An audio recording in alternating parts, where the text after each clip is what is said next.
Kidoki. Let us begin. So I'll get you where it's not a lot to talk about because we did the skeletal muscle unit, and you've all had that before. And and let me just I'll scroll through it because I'll go back to questions. I just rather get through all of this stuff that we did before. That's okay because I think all of that type of stuff, these any of these ones with numbers, I mean, I think that's really important to understand. And this is where they talk about, the different the muscle fibers. This is the idea of its motor units.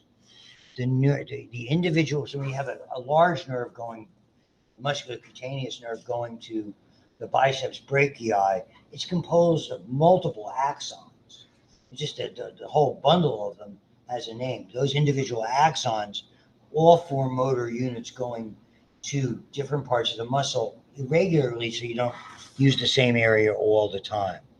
And then you just recruit more and more of those as you need them.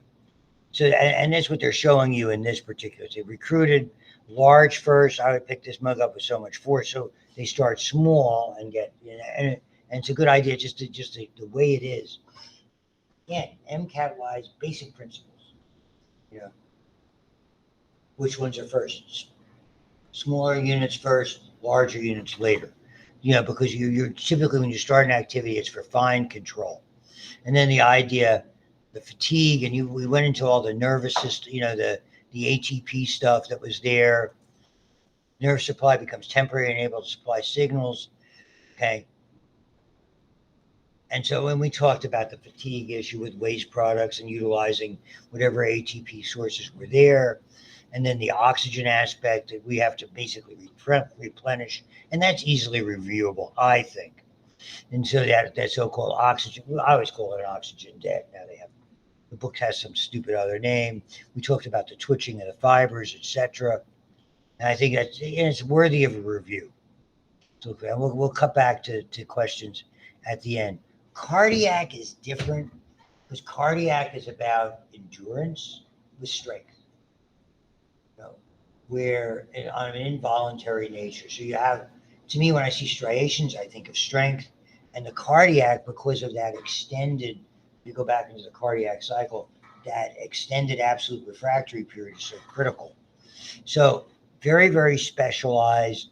Okay, striated. Yeah, there's sarcomeres. It's different because of that sort of forking of the cells.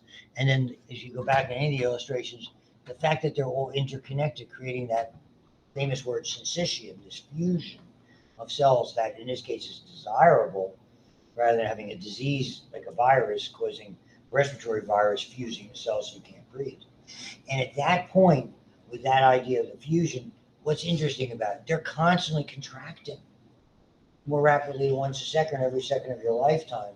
So what happens is you need something to reinforce it. That's these intercalated discs. The intercalated discs, rich in desmosomes for strength, rich in those connexons, those gap junctions to transmit the signal. And the cells are all interconnected with one another. So that's really, and so the whole idea is coordinating it, and then you get into the conducting system aspect. So mitochondria are large, numerous, constant supply of ATP. And it's an interesting analogy with the fist idea. Yeah, your heart beats whether you think about it or not. Yeah, I'll buy that. Involuntary. I'm trying to go through the highlights of this thing. Self-excitatory, and again, the nodes and the impact from starting with the SA, and you've got to know that sequence with SA node, AV node, bundle, AV bundle or bundle of His, bundle branches, and then it depends what they're going to use. Either that subendocardial network or Purkinje is what I would think they might have. They love names. Okay, sympathetic innervation, heart rate and force of contraction. Parasympathetic just slows down the heart rate. The idea that action potential is different because of the plateau feature. You can look back into the chapters we did on that. That has to do with those calcium channels creating that plateau as well. slow voltage calcium channels, which allow calcium to enter and maintain that positive level. As a result, repolarization is slower and more frequent than that of skeletal muscle. The plateau lengthens the time of contraction, and that prevents that new action potential from starting. That's the idea of extending that absolute refractory period. So I can't emphasize that enough. So, and in this case, it's all about where does the calcium come from? Here, extracellular calcium plays a very important role. Okay? So when you look at calcium channel blockers, why they're utilized a lot for smooth muscle like blood pressure, but they're also a go-to drug for people with cardiac related problems. Use those. It's one of those first choice things that they use when someone comes in with chest pain in an emergency room. You don't immediately think, "Oh my God, let's see what happens if we give them calcium channel blocker." There's a whole sequence of that are there. They're showing you the elaborate structure. There's a lot of surface area once again. Yes, there's a sarcoplasm. And again, it's a little bit different, but the frequent gap junctions are there. So smooth muscle, again, it's near the innervation. It's mostly self-innervating, particularly when they're talking about gastrointestinal. And the fact that it basically governs itself. The overrides, parasympathetic just keeps it functioning normally. The sympathetic, obviously, more or less pauses it. Okay. And so that's the opposite sort of when we think of sympathetic, we think of action, but the action when it comes to digestive and urinary, obviously opposite. We just did the exam on that. So there again, as the same thing, cardiac, which basically has one nucleus, same thing for smooth, autonomic innervation, but now the differences are significant. We don't see the same kind of sarcoplasmic reticulum. We don't see T-tubules. We don't see troponins or tropomyosins. We don't see Z-discs. We don't see intercalated discs. We have a whole different kind of a cell that's really unique in the way it forms. If you go back and look, when we looked at the anatomy. So in addition, so it's not organized. Somebody wanted me. They're not organized into sarcomeres. That's the first little nugget. Smooth muscle cells contain intermediate filaments, which are, and so their filaments are there. Remember, intermediate filaments are insoluble type filaments rather than microtubules or microfilaments. So they give it the structure. The connecting rather than to a Z disc is a dense body. Okay. So when they contract, it pulls the dense body. So the smooth muscle cell shrinks lengthwise and bulges in the middle. That's sort of that spiraling contracture. They have different kinds of things, single unit and multi-unit. Okay. The single unit visceral smooth muscle, typical is what we see the most common. Again, gap junction spread the action potential. It doesn't rely on, there's not a motor end plate. It's a whole different kind of a thing, and very much different, just like the heart is when it relies on, where the neurotransmitters, that it relies on our sympathetic and parasympathetic transmitters to accomplish its role, as opposed to the motor end plate type of thing that we looked at before. So the gap junctions allow for the signal transmission, single unit smooth muscle, small arteries, veins, stomach, intestines, primarily. Multi-unit attached directly to a nerve, independently of other muscles, found in large arteries, bronchioles, pili muscles attached to hair follicles in the iris. I don't know that that's a big deal to remember. I mean, if you're feeling frisky and you want, I like to memorize exceptions. Large arteries, bronchioles, and the hair follicle in the iris. And then you can also see as relaxes to chemicals or in response to pH, O2, CO2, the common agents that we look at, temperature and ion concentrations. The interesting thing about that, different kinds of receptors, and we'll look at that digestive, which we're going to start today, in the lecture part of the program for advanced phys is the idea that you're looking at osmotic factors.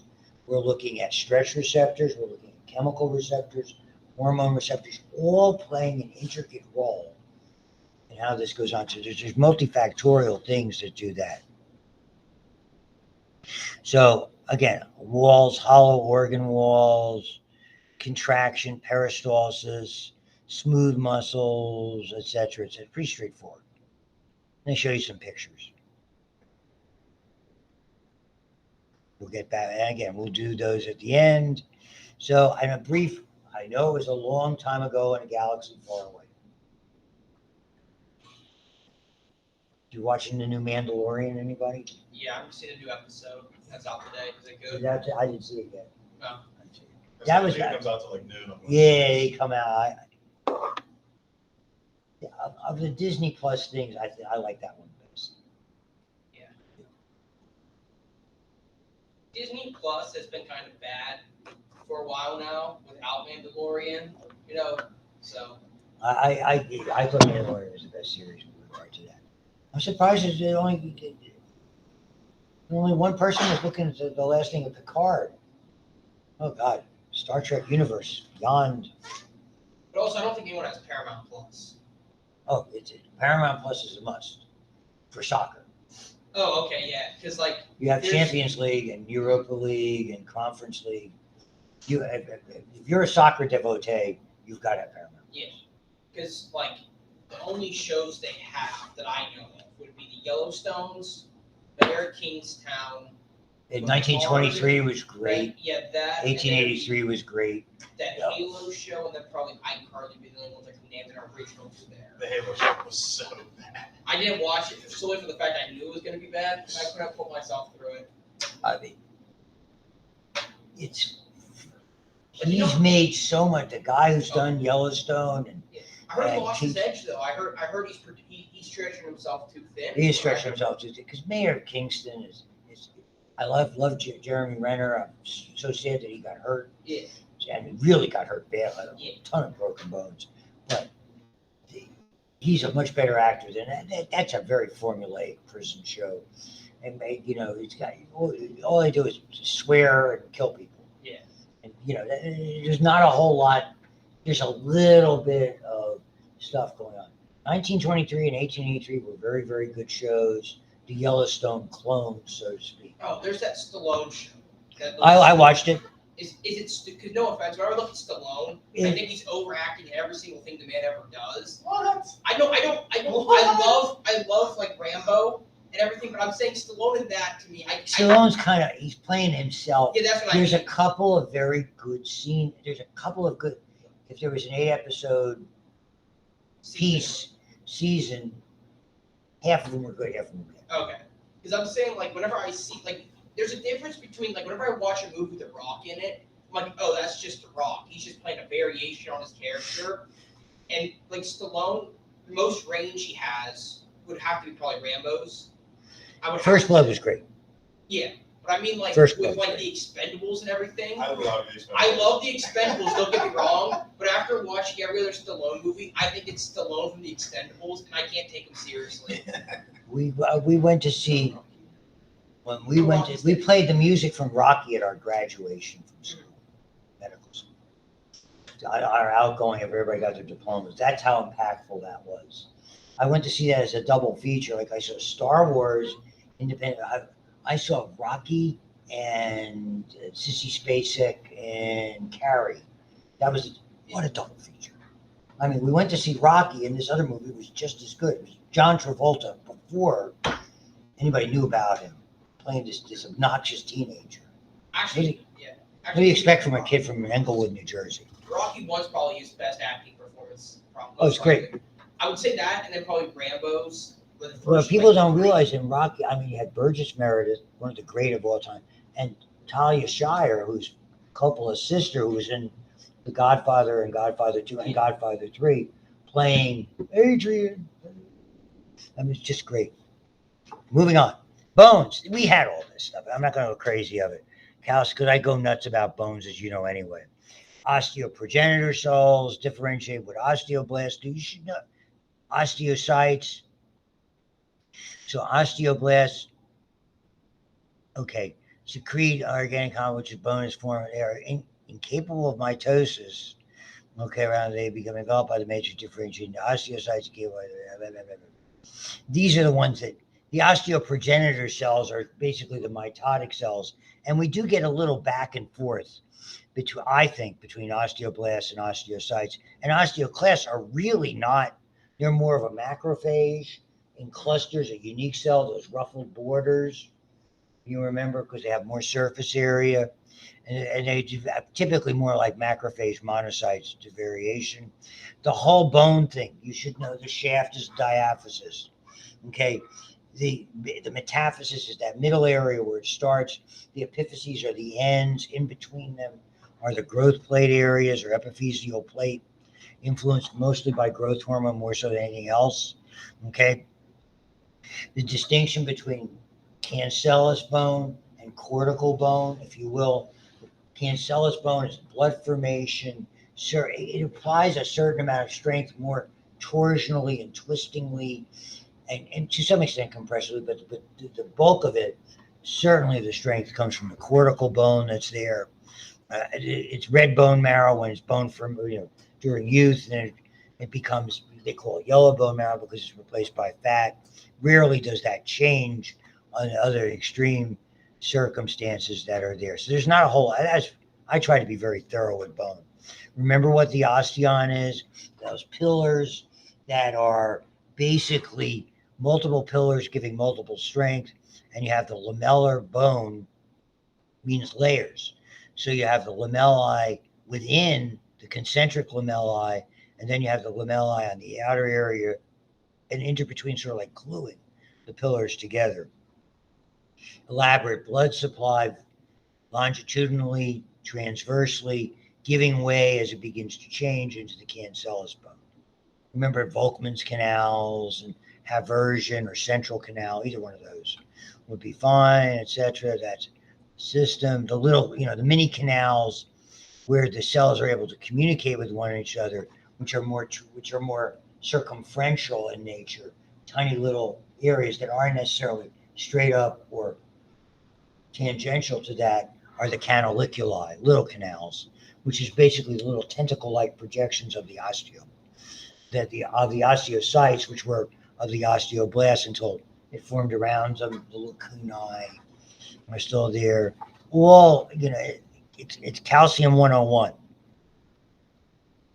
So to understand the significance of calcium is really important. You have to know all about that. Calcium, all the things, slightly soluble in the blood is not the form of free calcium. Instead, it's usually bound. So in the blood, it's important. So too much calcium and not enough calcium. We went endlessly about calcium that are there. So remember I told you about the famous name that you should know, hydroxyapatite, calcium phosphate, hydroxyl groups, okay, surrounding, and it's that beautiful thing. Remember I used the analogy of rebar fibers with matrix around them. So you're embedding fibers with stuff around them and really reinforcing it. That's there. And then the different shapes, you can look at those. Mostly we think of long bones with some degree of curvature, then compact and spongy, and very extremities, with the exception of the short bones in the ankles and wrists, and a couple of other limited areas. Flat bones, where the marrow persists in, more organ protection, large muscle attachment, and irregular, pretty well limited to the ear and the intervertebral discs. So it wouldn't hurt to know that should not be a hard review.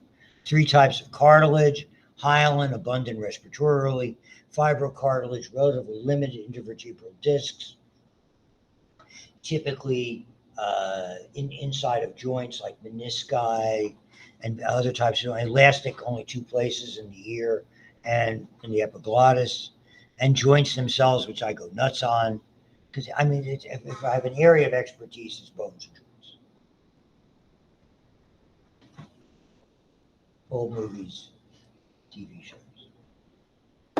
Yeah, my wife was staying with her mom, and they had a show on the 79 Pirates. My in and out of it at 96. But she saw this show, this retrospective on the 79 Pirates. She went, absolutely.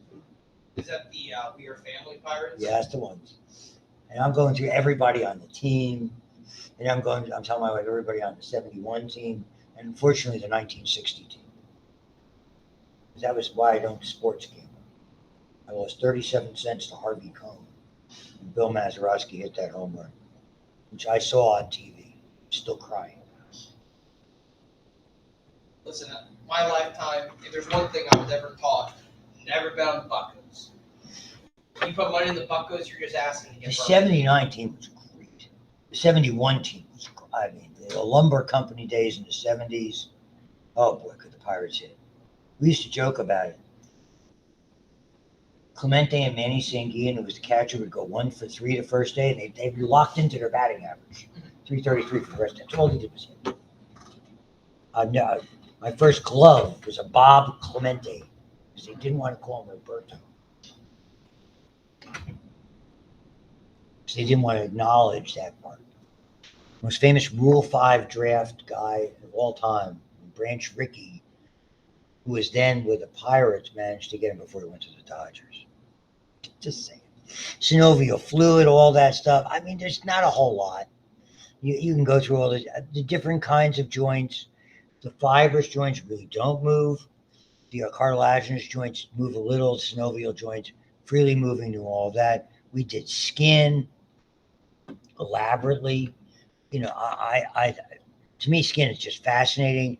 The things that thermoregulation, protection, sensory inputs. You can think of them with circulatory, neurology, impermeable to water, preventing dehydration. So unless it's violated, then we lose. So that's where burns come in, where it impacts an osmoregulation, immunity. We went over that with the immune system and in phys, so you know all the sampling that goes on, and it's the greatest barrier that we have. 10% of the blood. The textbook says 5. It is closer to 10. It's a fairly large list. Vitamin D synthesis, the endocrine part, effectively. For years, when we first started to study, even when I started to study skin, it was 3 layers: epidermis, dermis, hypodermis. And the reality is the subcutaneous, or what they call superficial fascia, is really the name for you in medicine. You'll learn about it because we think of it in surgical areas. We think if you talk about fascial planes. And I haven't talked to you enough about that. When you operate, intervene, you think about things like that. Because when you make an initial incision, a perfect incision goes through the dermis and epidermis continuously. And at that point, you almost see the skin open up by itself because you get right down to superficial fascia. You don't want to go into superficial fascia because that's where larger nerves and blood vessels are. So you can get a bleeder there pretty quickly. When you go through that, then you have to be ready to either tie off or cauterize or whatever you're using. And I did both. I mean, originally we used hand ties and clamped and tied off things. And then eventually I acquired a device where it kind of had a plug-in that you could sterilize and plug it into the cauterizer, and you cauterize simultaneously, which is neat. I don't even know if they still use. I mean, it's been so many years since more than 20 years now since doing that. But the idea was a perfect incision was down to fascia, and you could free it up. You could, at that point, it would separate. We called it a fascial plane. Good news for surgery because you were in the right place. Bad news is that's how infections spread along. So you had to be very, very cautious about those types of things. So now we know that it's just epidermis and the 2 layers, superficial and deep. Obviously, the superficial is vascular in nature, is loose irregular connective tissue versus that dense irregular connective tissue, which is the tensile strength of it. The skin itself, you're familiar with the stratified squamous non-keratinizing. The 4 different types of cells: keratinocytes, melanocytes, the immunological cells, the Langerhans cells, and the Merkel cells, which sit on top of, which are for sort of general sensation, light touch, sharp, dull, hot, cold, that type of stuff. The skin layers you should be remain to be familiar with. The base layer or germinative layer, the spinous layer, the granular layer. That's effectively the last viable layer of skin, because after that, you get the cells die. They've grown far enough away from their blood supply, and effectively the pre-keratin is in the granular layer, those pre-keratal hyaline granules, and they change. Whether or not there's a lucidum layer, which is probably more microscopically artifactual since it doesn't stain or not, it's just associated with thick skin, palm soles, basically, small area, the lower back area here. That's really what it is. So you can think of mechanical things. You should, keep your eye on this. The openings, whether they're typical sweat glands and the different kinds of them that are there, sweat glands, and you can see the glandular portion per se, whether it's the hair follicle, another opening, and a really important opening vis-a-vis disease. They're anchored in the deep dermis. Deep touch, that's a Pacinian corpuscle that's there. And again, there's the whole nature. You can see the blood vessels go through this, but really don't interact with it. It's not well. That's why when there's damage in there, it heals with scar. By definition of a scar is it goes down to deep dermis. Is where the superficial dermis, loose areolar blood vessels, capillaries, the ridges and pegs, increasing surface area, etc. Collagen, and you have all three, collagen, elastin, and reticulin, in that it's mostly collagen really bundles more than anything else in the deeper dermis. There, sebaceous glands, oil glands, tells you about them. Happy dance. All right, on to questions. And because I won't know all the answers, I'm not so thin as you're dumb, I am.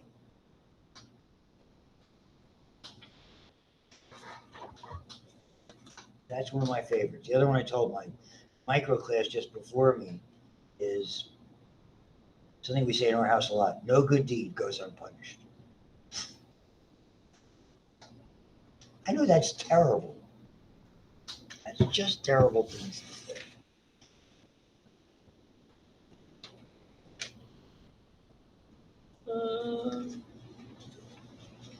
I want you to know that basically I complimented you guys to Dr. Hillwig. I don't know why. I'm going to punish my tongue for doing that. Bad tongue. You guys did well on the test. Let's see. Gotta find the answers. Because a lot of times, even though I would know the answer, I want to make sure.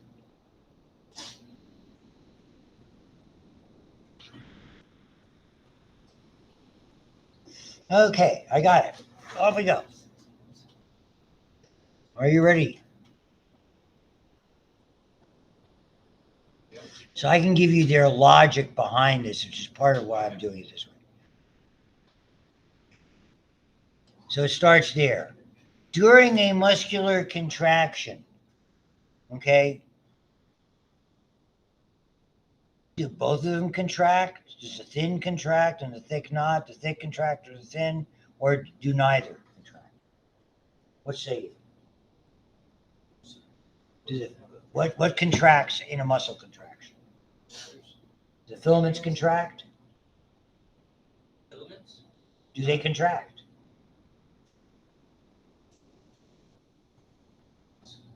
What do we call that? We have the neuromuscular junction. We have excitation, contraction, coupling. What's the last thing? Cross-bridge cycle. What's the name of the theory behind all of this? Sliding filament. They don't contract, they slide. Yeah. The answer is D. Okay. I'm going to go tell on you. No. I'm going to tell. Okay, because I was saying that eye bands, and everything. I was thinking in my head of how those. The idea, muscles slide, the contraction is a phenomena of the cell shortening and the arrangement of the bundle. Would be the way to look at that. Irreversible, nasty word. Terrible. sequestering of calcium in the sarcoplasmic reticulum would most likely result in. What's it likely to do? If you can't, what does the calcium do when it's released from the sarcoplasmic reticulum? What does it attach to? Wait, hang on, wait. After they're thrown out. After Synaptic cleft after. action potential comes down the muscle, contacts the sarcoplasmic reticulum on either side of those T tubules. Yeah. Okay, voltage gated calcium channels. The calcium floods the interior of the cell. What is the calcium attached to? What's the next step in that transition? It was a C. What? C, myosin. It prevents myosin from binding to actin because it attaches to troponin. The tropomyosin slides out of the way, and the myosin heads then are activated and ratchet. C is correct. Thank you. Thank God. Well, one day we'll meet for coffee. I'm channeling my inner godfather. So I was going the other Marlon Brando before he really gained a ton of weight, and he did a movie with what's the guy's name who's married to Sarah Jessica Parker? Matthew Broderick. Matthew Broderick. Not Freddie Prinze Jr. is married to Sarah Michelle. Gellar. Yeah. Lucky guy. Wrong three named. So he did this picture, and it's a very funny picture, and he makes fun of it, and it was all about a scam that they were running. And Matthew Broderick said, "This is a scam." He goes, "Scam? It's such a nasty word. This scam thing." It's beautiful the way he's doing The Godfather. So shivering, how does it increase body temperature? Let's see. Thank you. Okay. Muscles cause movement at joints by what? Pretty obvious. You got to get this. No, that's not it. I heard something. No, I'm just reading through to make sure. Thank God. D. Thank you. Yeah. Okay. Yeah. Decrease you to get shorter. Yeah. Fast twitching.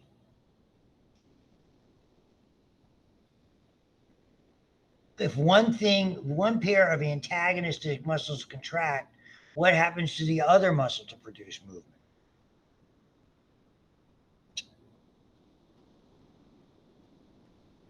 If one contracts, what does the other likely have to do to allow it to move? It should relax. Yeah. Channel your Aaron Rodgers. Relax.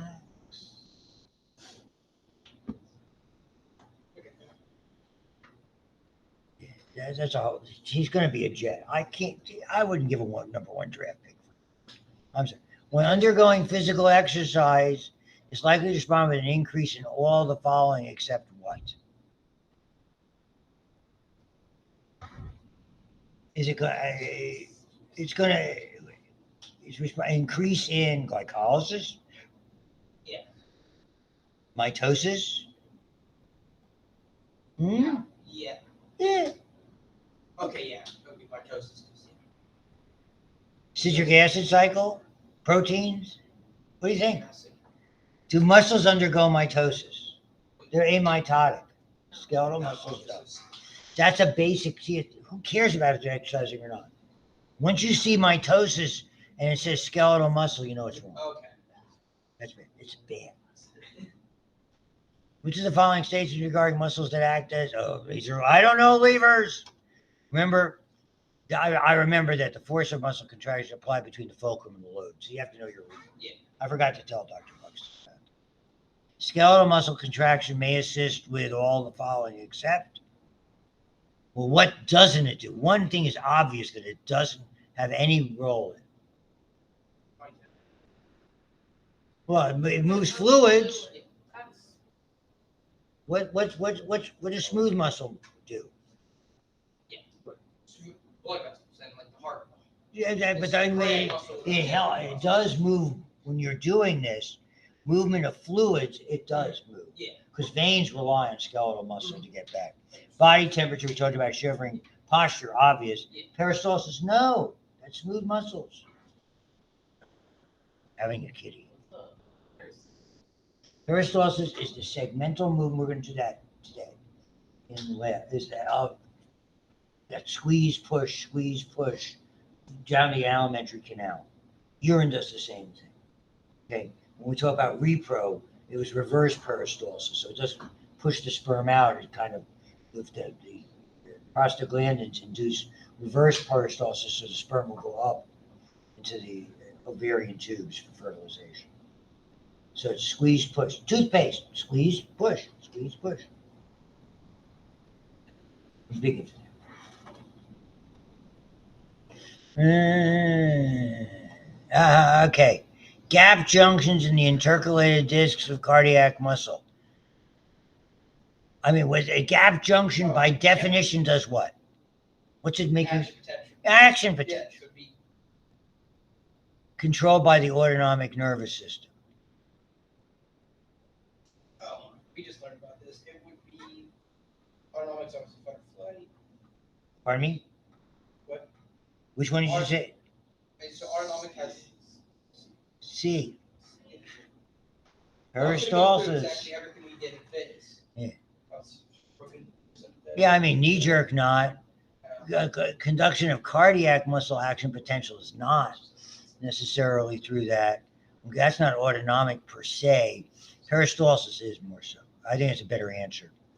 I would go between B and C, but I think it's a better answer. Cardiac muscle remains. We just talked about this. Characters of cardiac muscle cell most likely functions to what? We just talked about that. Because we want to guarantee what? D. Sodium bone genes remain open long enough for all the sodium exit on the cells. No, keep the neuron from firing twice in rapid succession. In cardiac muscle, you don't want to have that staircasing or tetoning. Okay? Oh, cardiac. Cardiac, read. Yeah. When I'm doing it, you can do this, and you should be able to do on the MCAT on the computer. You should be able to highlight. Yeah. We obviously had paper tests. It was just, I underlined. Gotcha. And if keyword I'm going with is action potential, cardiac, depolarized. I'd have had those four things underlined. That's just the way maybe your mind does, our minds don't work the same. It's test taking is such a skill. And the critical feature I would guess for this group is maximizing what you got. The ones you're going to get right. And the hard ones, like anybody else, you don't want to miss the easy ones because you misread or mismarked. You've got to get all of those. Once you get your fair share of everything else and all the easy ones, you're in a go position. I mean, at the very least, you're looking around 500. That's osteopathic. I mean, you got a good shot. That's how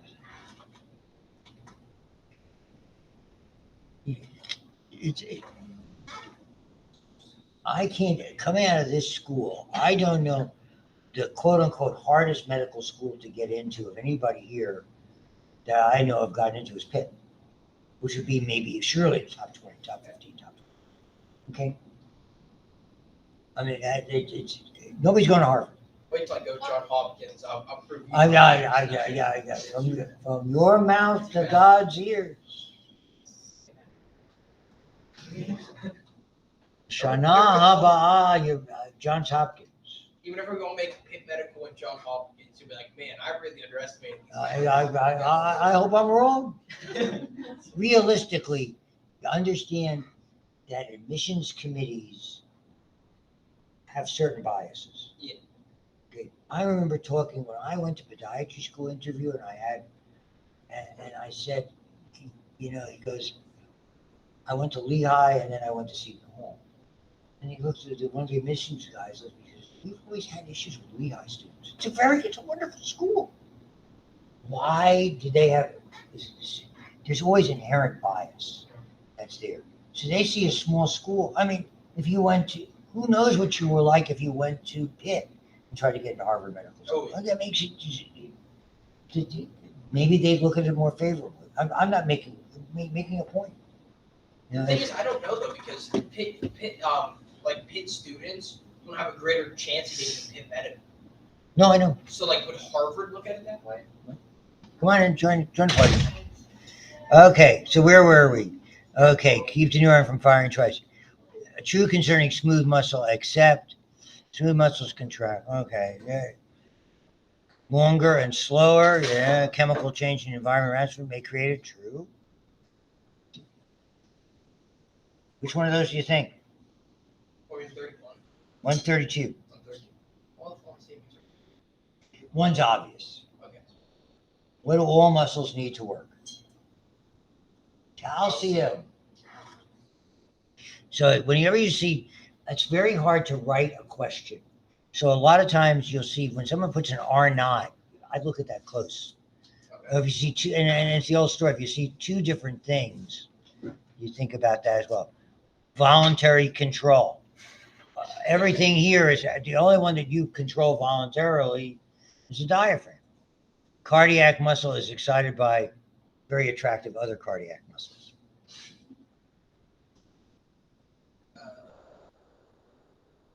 Parasympathetic constriction of T2, increased cytosolic sodium, increased cytosolic sodium. So which one do you think it is? Where's the calcium come from? What again, same question. Why do we need calcium? Calcium. The fact that this calcium is extracellular, that's been cytosolic, then so you could both of them play a role. Internal calcium and external calcium in that. Wait, regard. really quick. For 133, Yeah. when we said diaphragm, like I get why that obviously that's the answer, but like whenever you have the hiccups, your diaphragm's out of control. Yeah. So does it become like involuntary? Would that be like whenever it becomes involuntary, or is that just like a spasm? It's just like a spasm. I think Okay. would be the way to look at that. When left alone, certain specialists disguise themselves. Who's driving Dark the room. What are question? they watching? I don't even. Yeah, this is all right. I didn't say I'm turning off the. I'm turning this off. The cardiac muscle was excited and then it's left alone. Come on. It sounds a little. This is inappropriate. Totally inappropriate. Whoever wrote this, Dr. Stein, we need to. They are sick.